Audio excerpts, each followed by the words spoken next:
dedicated to eastern and southern Kentucky. This is WYMT Mountain News Weekend Edition. Good evening, I'm Keaton Hall.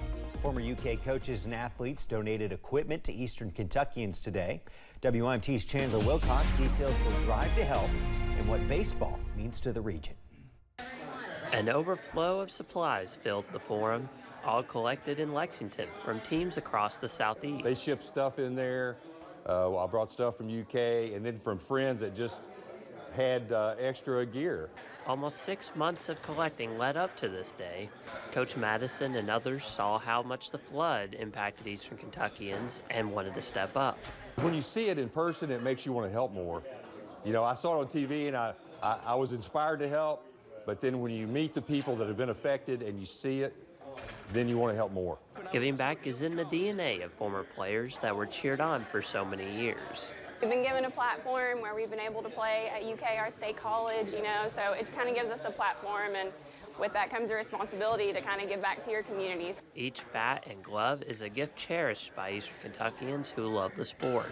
To recognize them and to bring this equipment right before season start it's big for our communities. Communities that are ready to compete once again in the spring. The baseball communities in eastern Kentucky, we're tight. Obviously, football and basketball is king in eastern Kentucky and in Kentucky, but we do also have some great baseball players within our region. Now kids are more prepared to hit the diamond when first pitch is scheduled at each level. And Hazard, Chandler Wilcox, WYMT Mountain News. 2 weeks from today will mark the 6-month anniversary of the flood.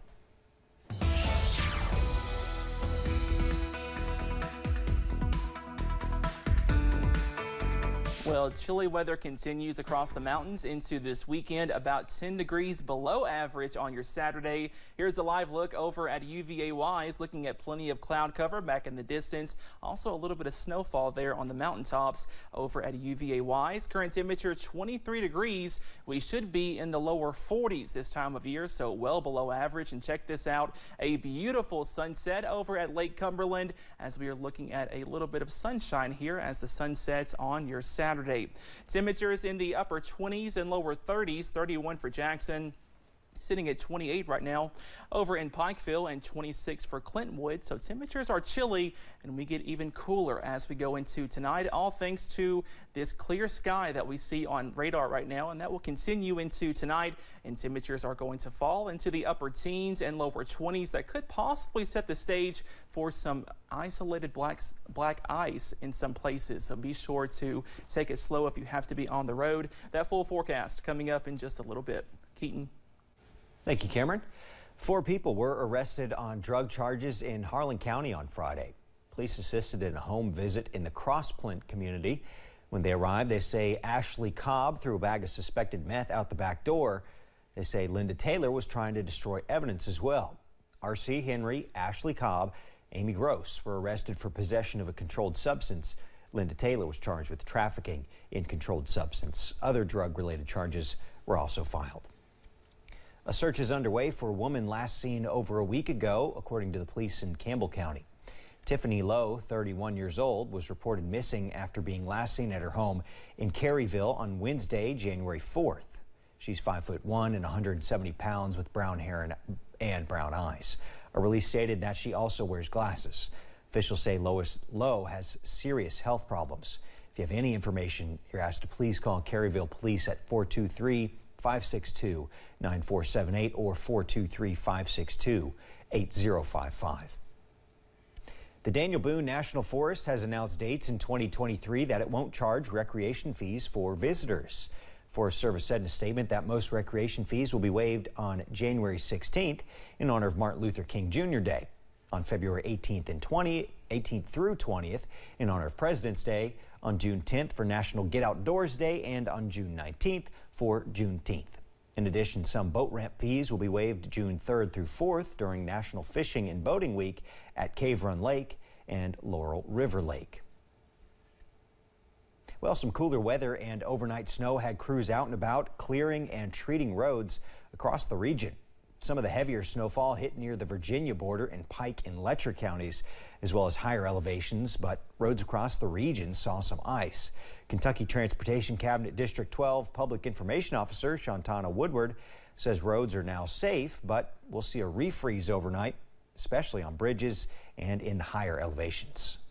Currently, things look good, and so if you're going to go somewhere, now's the time to get out, because tonight, when nightfall comes, ice is always an issue.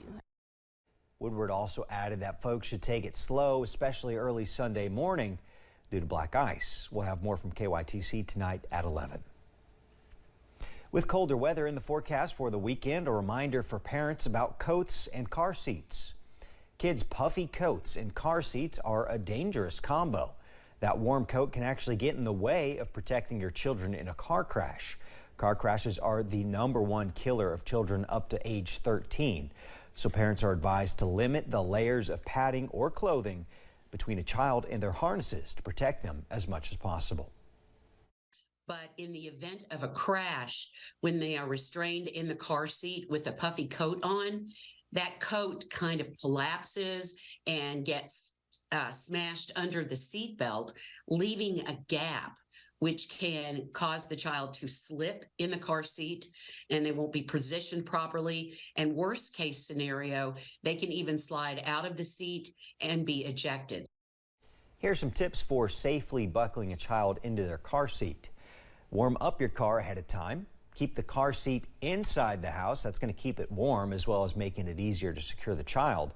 Fleece outerwear is recommended because it's thin enough to work well under seatbelts, yet warm enough to keep children comfortable. Secure the child in the car seat without their coat on, and once they're strapped in, put the coat on them backwards or wrap them with a blanket, but never fit a seatbelt over the blanket.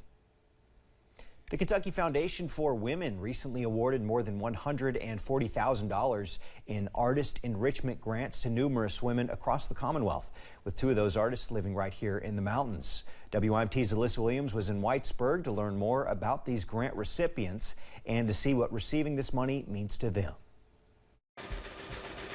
For Eastern Kentucky artists like quilt maker Nicole Musgrave, finding time to make art all while working can be difficult. I think for a lot of artists, it's easy in our society to tie our worth as artists to what we generate in income, and I try to disentangle that idea from my art practice.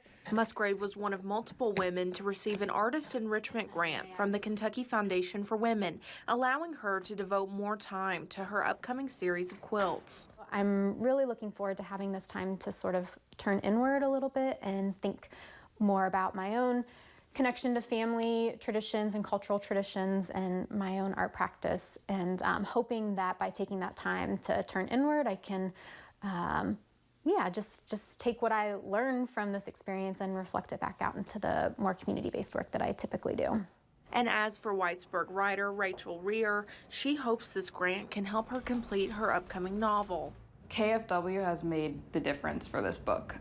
They supported me with a writing residency last summer where I got to work on the book project, and now giving me this grant to support the rest of the project and hopefully see it all the way through and see it come out into the world is just, I can't even put it into words. Rear says organizations like KFW help to give female artists a platform to foster their abilities that they might not have received otherwise. I think having an organization like that that solely supports women is so important, because it gives women artists confidence and it shows them that someone believes in what they're doing and someone finds it so valuable for the rest of the world to see that they're willing to invest in it and to create opportunities for that art to be created.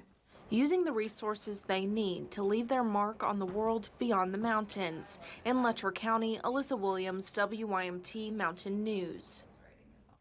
The Kentucky Foundation for Women awarded Musgrave with $4,800 to aid in her quilting series, and Rear with $3,464 to help with the completion of her novel. You can learn more about the work these women do and learn more about the Kentucky Foundation for Women on our website, WYMT.com.